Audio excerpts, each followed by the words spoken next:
В сообществах сети Facebook и ВКонтакте появились 7 постулатов социальной жизни времени перемен, которые были выданы Майтреей. Понятно, что постулат – это некоторое утверждение, которое не требует особых доказательств, но вместе с тем и аксиома – это тоже некоторая истина, не требующая таких же доказательств. Понятно, что аксиома и постулат – это разные термины, хотя и определяются они одинаковым утверждением, что ни то, ни другое не требует доказательной базы. И до сих пор среди философов происходит трение относительно того, что и как принимать за постулат, и как и что за аксиому. Это трение между взглядами Евклида и Аристотеля на механизмы строения нашей реальности. И вопрос, почему для оккультизма все же выбран термин «постулат» и в чем смысл этих самых постулатов? Да, мы должны конкретно подойти к пониманию вопроса, чем, собственно, отличается постулат от аксиомы. И вот это рассмотрение даст нам возможность понять, как действительно нам необходимо рассматривать все то, что мы выдадим далее, для самого человечества, и, конечно же, для каждого индивидуально учащегося, который должен принять все эти постулаты как цельность за закон и следовать своим действиям, своим мыслям, своим направлениям, своим намерениям, только лишь так, чтобы они были синхронны, собственно, с самим этим постулатом. Для того, чтобы различить между собой, что собой представляет аксиома и что собой представляет, собственно, постулат, а это действительно те понятия, которые были введены Аристотелем и Эвклидом в Древней Греции, и, собственно, эти понятия как-то отличаются между собой. И вот это отличие сегодня различными философами, которые пытаются осмыслить суть именно постулирования и суть аксиомирования, выдают различные версии того, как необходимо к ним относиться. Но мы, исходя из знаний и понимания, что собой представляет сам человек, а это есть его личность, проявленная в теле, это есть его душа, и это есть его дух, то есть то, что непосредственно исходит из реалий существования его эго, или дживы, как мы говорили.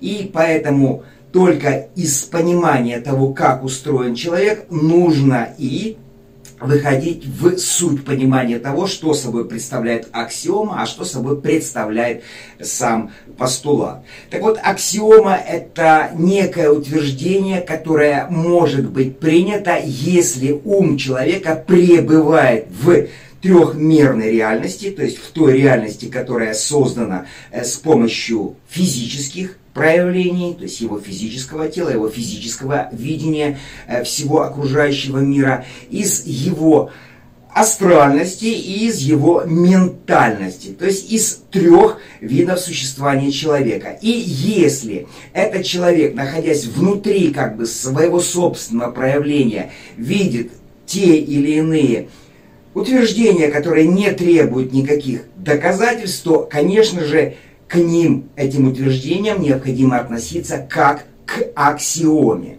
Но вот, если все же в человеке начинает проявляться его дух, то есть то, что исходит из реалий его высшего «я», то есть из реалий существования его эго, дживы, то есть то, что не находится в том мире проявления самого человека, а пребывает на уровне четвертых и пятых измерений, то есть за пределами этой трехмерной нашей реальности.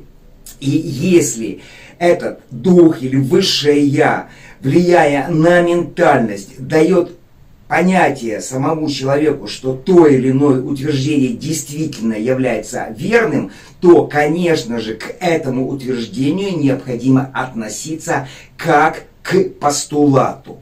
То есть сам Эвклид, рассматривая все те проявления геометрии, которые сегодня известны в обычной арифметике, он непосредственно заметил те или иные свойства все того же пространства и выдал, плоскостного пространства, и выдал определенного рода уже аксиомы, касающиеся все той же геометрии.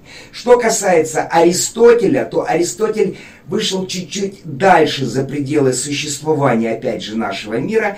И мы понимаем, что и Аристотель, и Эвклид, оба они, конечно же, были инициированы для проявления своей активности с уровня духа, да, с уровня дживы, иначе никак. Иначе бы они были бы простыми, обычными людьми, никто бы о них никогда бы и не знал. Но они на основании того, что уже имели контакт или связь с своим солнечным ангелом, с проявлением своего эго, с проявлением все той же дживы, они уже смогли выдать те сведения, те впечатления, которые к ним проникли в их ментальный ум, уже с помощью определенного рода законов, взглядов и видения того, как, в принципе, устроена вся эта наша реальность.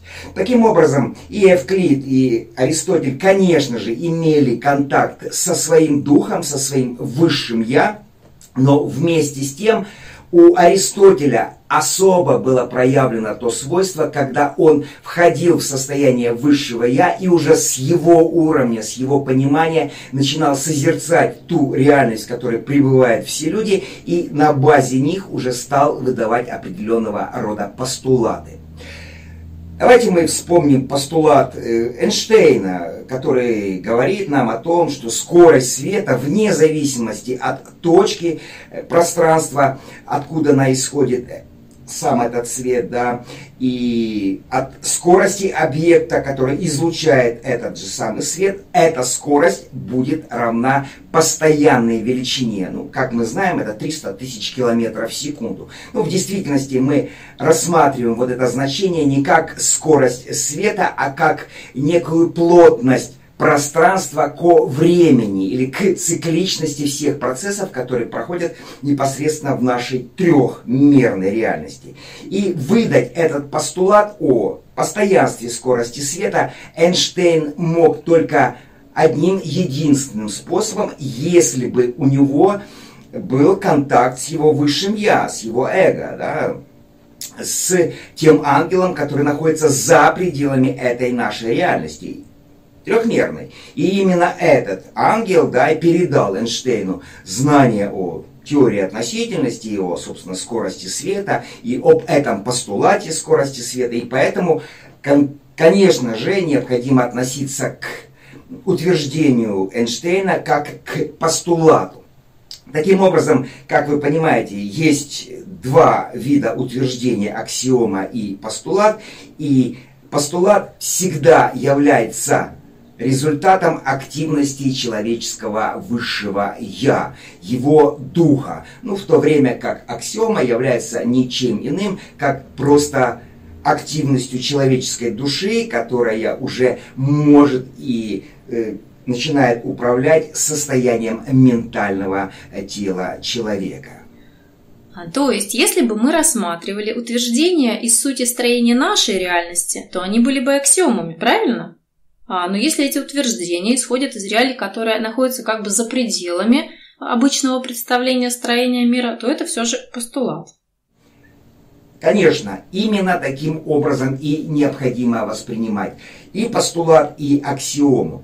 Потому что без такого понимания разницы между аксиомой и постулатом и понимания того, что собой действительно представляет сам человек, не просто как обычная личность, а и как личность, которая одухотворена непосредственно теми энергиями, которые исходят из уровня божественности, только таким образом можно будет правильно относиться к всем тем сведениям, которые, собственно, мы и выдадим далее в объяснении того, что собой представляет тот или иной постулат. Но вместе с тем, как все заметили, количество этих постулатов, ну, в общем, да, проявлении, их равно 7. И нельзя воспринимать по отдельности каждый постулат, не соединив их вместе и не поняв о том, что все они в цельности и проявляют тот именно кон, который исходит из реалий внешнего, да, божественного существования всего человечества. То есть каждый постулат, он был выдан таким образом, что мы получили некое общее, да, представление о нем, ну, в виде впечатлений. Записали это впечатление на арийском языке, и вы сможете тоже найти тексты именно арийского содержания этих постулатов. И потом уже далее перевели с арийского языка, ну, на обычный язык, язык, которым обычно пользуются все люди, для того, чтобы, ну, сократить некое время его, этого постулата, восприятия. И вместе с тем, как вы понимаете, 7 постулатов, они имеют самое прямое отношение к 7 лучам, к 7 великим строителям, которые создают качество этой нашей реальности, которое потом, это качество, осаждается уже в формальное существование всего того мира, в котором мы живем. Поэтому рассматривать каждый отдельный постулат по отдельности, не соотнося его с тем или иным качеством, и считать, что он является истинным только самим по себе, ну, нельзя. Необходимо рассматривать все постулаты вместе, в цельности и в единстве. И синтезировав их в этом самом единстве, можно получить полное, ну, светлое, да, видение всех тех процессов, которые сегодня происходят. Потому что именно 7 качеств различного цвета, да, дают в своей совокупности именно свет. Но вместе с тем, как вы тоже должны понимать, существует возможность получения некого условного света на уровне всего лишь 3 видов лучей, а именно RGB, то есть красного, зеленого и синего, то есть именно тех лучей, которые исходят с уровня 1, 4 и 6, да, постулата. И в принципе на базе вот этих 3 постулатов уже тоже можно сделать некое общее видение и общее осветление тех процессов, которые действительно происходят сегодня в нашей реальности. Значит, к этим постулатам необходимо относиться как к единому целому утверждению, а не как к разделенному между собой утверждениям. Абсолютно верно. Все постулаты должны рассматриваться вместе, в единой цельности. Потому что если мы будем их рассматривать по отдельно, просто отдельно, каждый будет рассматриваться, и этот постулат будет восприниматься как некая истина, то опять же, эта истина не будет взаимосвязана с другими истинами, которые проходят сюда, в нашу реальность, через энергии 7 строителей, через энергии 7 лучей. И поэтому, когда мы их воспринимаем, все эти 7 постулатов, мы их воспринимаем в единой цельности. И эта единая цельность должна осадиться в ум каждого учащегося, опять же, разделенная на 7 категорий, каждая из которых имеет свое особое качество. И вот это качество, конечно же, мы находим в эзотерической психологии Алисы Н. Белли, того учения, которое она записала, учение тибетца. И тогда нам уже становится понятно, как необходимо и относиться к каждому постулату, исходя из его качественного состояния именно в этой нашей реальности. Другими словами, без принятия этих постулатов в общей их целостности и вместе с тем разделенности нет смысла вообще размышлять о будущем и новой реальности как таковой.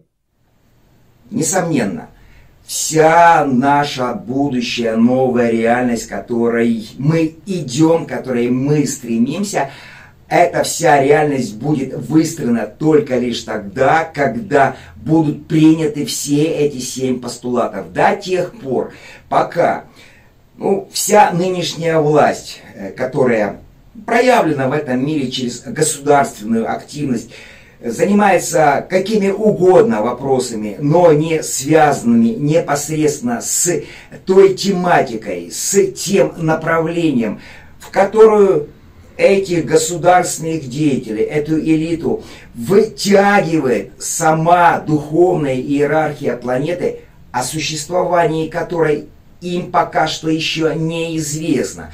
Поскольку большинством из них отвергнуто понимание самой тайной доктрины, самого понимания целостности семи лучей, самого понимания всех тех процессов, которые всегда проходили в космосе непосредственно и на нашей планете. Без этого понимания невозможно будет им двинуть общество, двинуть самих себя и тех людей, которые идут, опять же, за ними, в нужное направление, в то самое направление, которое связано непосредственно с планом строительства будущего человечества. Мы сегодня понимаем, что никто из нынешних правителей, которые находятся у власти, пока что еще не понимает, в чем смысл всего того времени, где они находятся, не понимает, куда нужно двигаться и что нужно делать. В результате этого